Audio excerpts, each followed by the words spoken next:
guys, I'm Mickvii, and if you're like me, you like to try new games from time to time. I've always been like this, and as an avid Smash Bros player at the time, I was always curious about the games that were represented that I hadn't played yet. Enter Fire Emblem Heroes. While mobile spin-offs generally aren't a good way to learn about a franchise, Fire Emblem Heroes was different in that the gameplay was actually very similar to the actual games. The main difference being the map size and of course the money-making machine we've all come to know and loathe, gacha. Faye, as it's often abbreviated, has had a bit of a complicated story over the years, but the actual plot of the game has become for the most part completely absurd to the point where the people who had decided to summarize each section stopped after the first two. For reference, they're currently rolling out the sixth. Of course, there's no real reason to care about it other than it being great to laugh at, but as someone who's been playing the game since launch, I can't help but want to remember exactly what happened without having to replay every single level again. So naturally, I replayed every single level again, and took notes so that I can present it to you. Now, you'll probably say, "Hey Mickvii, your video doesn't really flow together well." Yes, that's because the story itself doesn't flow together well, Theodore! With that being said, welcome to Fire Emblem Heroes Book 1.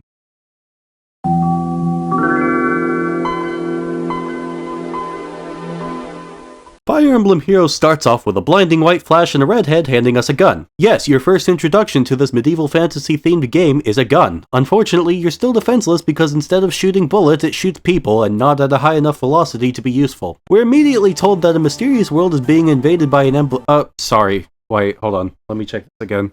Yeah, okay, sorry. The world of mystery is being invaded by Embla. Nice of them to start off with something so easy to understand. More importantly, why do we care? Well, you see, it's basically a hostage situation in that you don't know how to go home, so you might as well follow the people who most likely do. Or at least that's how I took it. We are then cut off by a mysterious masked man, and our resident blue-haired main character lord gives him the Sith bartering terms. "If you are not with me, then you are my enemy!" Mask Broski refuses to elaborate further, and leaves.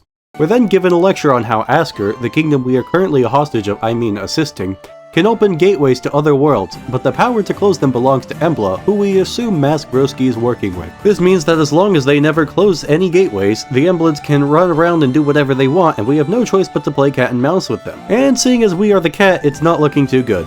Next, we're introduced to Sharena, who immediately declares herself to be our #1 fan. For people who didn't want a "protagonist Khan is the best character" experience, they've probably already closed the app and deleted it to save themselves several gigabytes of storage. But for the rest of us, we finish the map and then are told we've been jebaited and Embla is actually headed for the capital. So we speedrun over there and are introduced to Veronica, who seems at first to be this masterful planner who's orchestrated this entire attack and will inevitably win the war.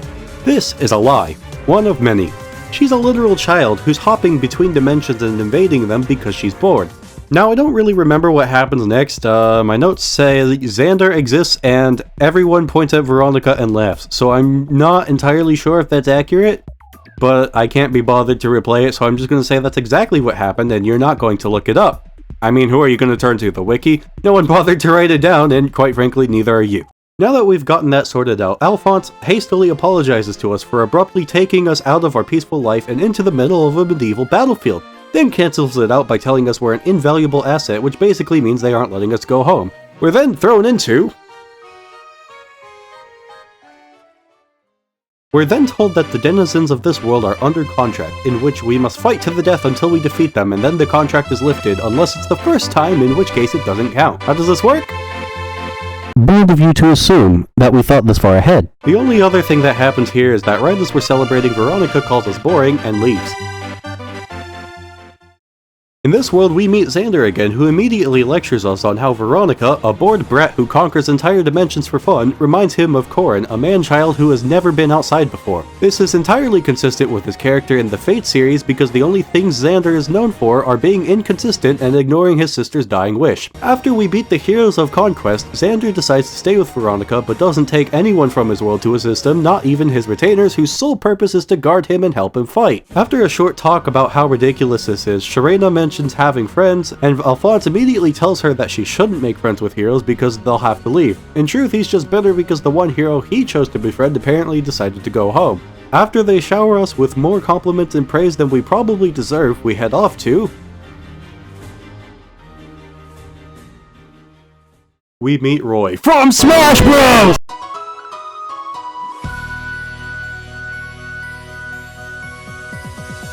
This time it seems Embla has actually employed real tactics and has told everyone here that we are the bad guys. This is another lie. As soon as we win, Chrom tells us that his eyes suddenly open, which means that they probably somehow cast magic on literally everyone in this entire dimension. How is this possible? Bold of you to assume that we thought this far ahead. Evidently, the Emblem forces have gone back to the world of mystery because there are too many gates to keep an eye on, and apparently Embla has way more people on their side, even though we're told later on that Embla is suffering because their land sucks. This makes sense because the whole story doesn't make sense and therefore it's consistent. Nothing here happens until the end, but before we talk about that, I want to actually talk about the map design for once. At the time of release, Ryoma was one of the best characters in the game, and this map forced you into a one-on-one cage fight against him. In order to beat him, you'd either have to have a unit strong enough to take him on, or use 2 of your unit's turns to free the person in the box. Now, while I'm sure most Fire Emblem veterans would say this map wasn't hard, for a brand new player at the time of release this was a struggle because the 2 dagger units kept debuffing my fighters, and after Ryoma finished chopping up the guy he trapped, my defenseless remaining fighters were at the mercy of the dagger units and Ryoma breaking through the wall like we duel! After we beat Ryoma's cage fight, the Order brings up Zacharias again. Apparently, he didn't actually leave, but rather completely vanished in the middle of a battle, which is far more concerning and doesn't bode well for us. But Anna tells us to stop thinking about it because we're headed to... Perhaps you're thinking about what troubles us too. No, I'm thinking about the fact that I've been abruptly called here with no way out and no one cares what I think, and I really need a charger!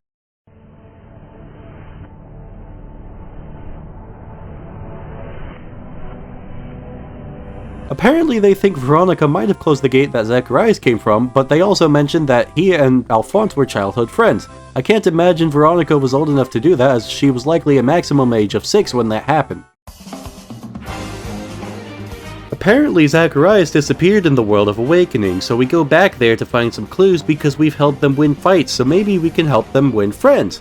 Little did they know that as someone playing a gacha game, I have no social skills or friends, which is why I'm here in the first place. But as someone who has no social skills or friends, I don't tell them this, and so we continue to do absolutely nothing that helps progress the plot.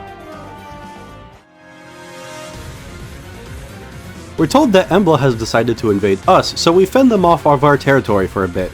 Eventually we run into Mask Broski again, who announces he's on neither side, but we fight him anyways. This map features a singular tunnel through which whoever goes through gets blasted by everyone on the board. But also, units don't move until you go into it. In addition, Mask Broski wields a tome that lets him attack first if you don't kill him in one shot. When Faye first released, very few units, if any, could actually beat him in one go, meaning this map was very difficult. Nowadays, as soon as you boot the game, you can get units almost immediately that can just stand in the middle and win every combat on the map all on their own. This is just one evidence of power creep, something that I will discuss during book 2 if I ever make it that far. After we beat Mask Broski, he tells us that Veronica isn't actually invading our capital, but is going to the summoning ruins to destroy them, which is bad because our gun won't work anymore. We rush to the summoning ruins and beat up this small child and her adopted father, and afterwards she immediately complains about losing and how her kingdom sucks compared to ours. We're then given exposition on her family history, something that won't be relevant again for another 6 real-life years.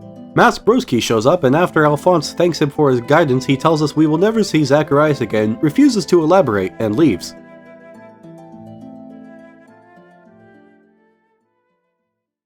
This entire chapter was made to showcase new mechanics. First we have Sacred Seals, which is basically a 4th skill slot that you can pass around all of your heroes. In this chapter, random units are given a seal which makes them completely immune to any and all damage, forcing you to utilize the second mechanic. Some maps now have a turn limit, meaning that after a set amount of turns have passed, the map ends. Effectively, this means you have to spend your time running away from the brand new, overpowered unit who usually sits and does nothing until the last 2 turns, where they make a beeline for your closest unit. And most of these maps don't have a lot of wiggle room. Because they felt like actually giving us some dialogue this time, Mask Broski officially introduces himself as Prince Bruno of Embla, Veronica's sister. Wait.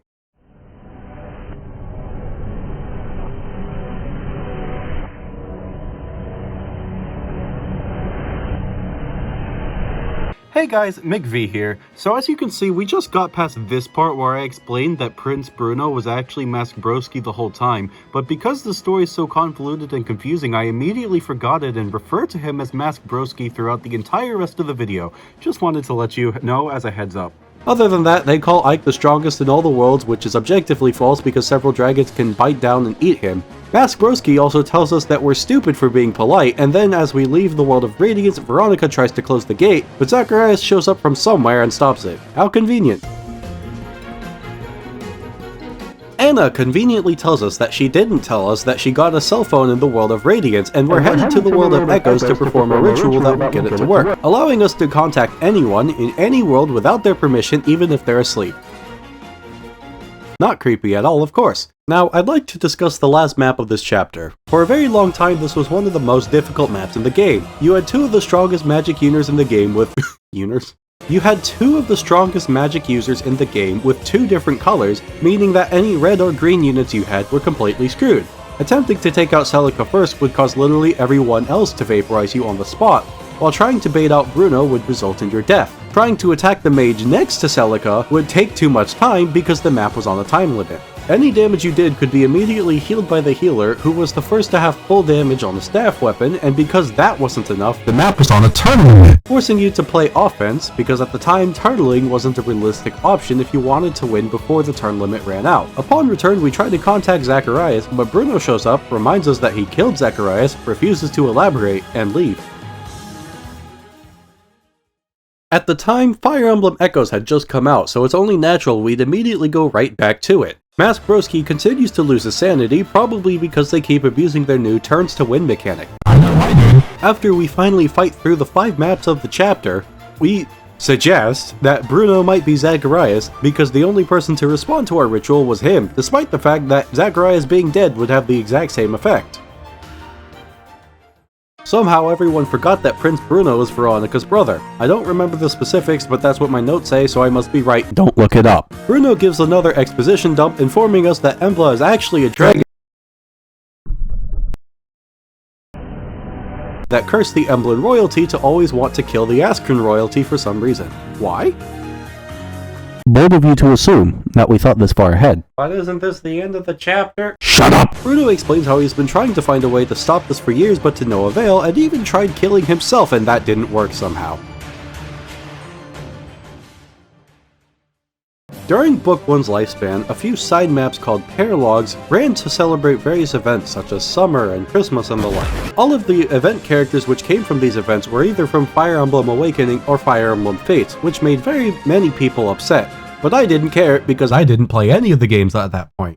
There were a few side plots to attempt to expand on the story, but usually didn't tell us anything important, or were only there to introduce new mechanics, like sacred seals or weapon refinery. The only one that had much relevance was the weapon refinery one, in which we are introduced to Gunthra, who informs us that she is speaking to us in a dream, rather than reusing the Sending Stone idea from before, and only serves to tell us about how great Fjorm is and that we should learn to use weapon refinery. And that's Fire Emblem Heroes Book 1. In case you thought it was bad, don't worry, you're not alone. Thankfully, they only get better from here, but the beginning was pretty rough. It just ends and they don't continue it for another 5 years. This year, I mean. They only just started to wrap up that plotline. I have no information to give you, don't ask, don't look it up, it's not there. After this point, they start to lean more into the Norse mythology aspects, and the gameplay has been made much better over the years. I think my favorite part of this game is that you can make just about anyone you like into a useful character. Because this game is so versatile in customization, your only real limit is how many orbs you can ponder to get the skills you need to make your units better. Every story map gives you 1 orb, and as of right now there are 5 completed books with 13 chapters each, 5 maps per chapter, which comes to 325 orbs, which means you can maximize several units without much difficulty and clear through the game's most difficult challenges with some luck and planning. And while making fun of the game is great and all, there's been a lot of care put into it over the years as well. And as all gachas eventually end and are completely inaccessible at that point, there's only an unknown amount of time before you'll never be able to play this game again. So if you liked the video, be sure to check out the game for yourself. And if you'd like to see the rest of the game story preserved, be sure to like the video and let me know what you think in the comments. Now if you'll excuse me, I have a duo unit to pull for and the orb drought is not helping.